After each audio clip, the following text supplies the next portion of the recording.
Now, from that, learning was disrupted in several schools across the country on Monday morning following Friday evening floods that wreaked havoc in many regions.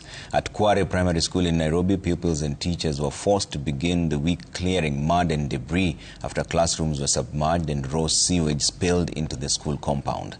And as Emily Chebet now reports, the death toll from the floods has now risen to 44, even as recovery and evacuation operations continue.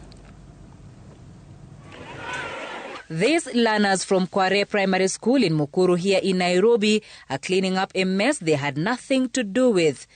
The young pupils, now exposed to potential health risks, were forced to skip their morning lessons after Friday's flooding left section of their school inhabitable.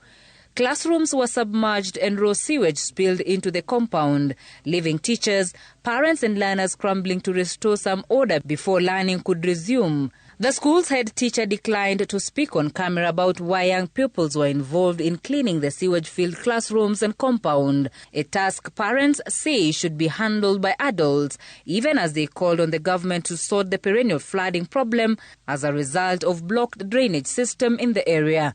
At Our Lady of Mercy Primary School in South B, learning has also been affected after the institution was left without electricity since Friday when the heavy rains brought down a power pole within the area. According to the school's head teacher, the situation over the weekend was dire, with sections of the school compound affected, blaming some buildings around the school that have been built along the waterway. Children are not able to move freely in the field and play in the field, and they're not even able to eat from the field because the place is full of water.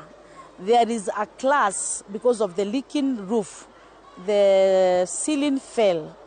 And luckily it is because it was on a weekend, there were no learners, so we managed to remove the ceiling.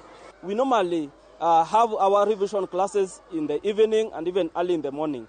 But the one in the evening, we are so much stranded and we are so much worried that we may have the floods, we may have the heavy rain, like what happened on Friday. So it is forcing us to release the learners earlier.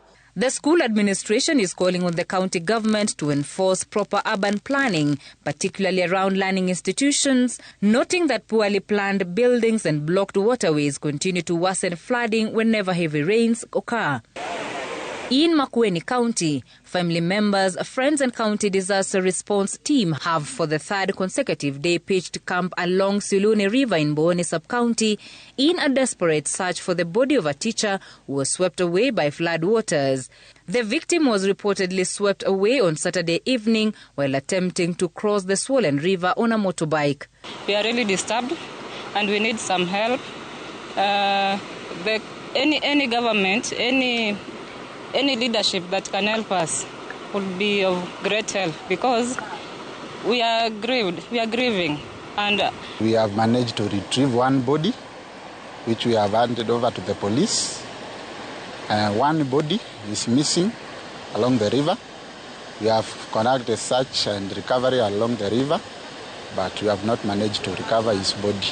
At least 10 people have been swept away by flood waters across Makueni over the past 2 weeks as persistent rain continued to cause rivers to overflow and disrupt normal activities. Emily Chebet, Citizen TV, Nairobi.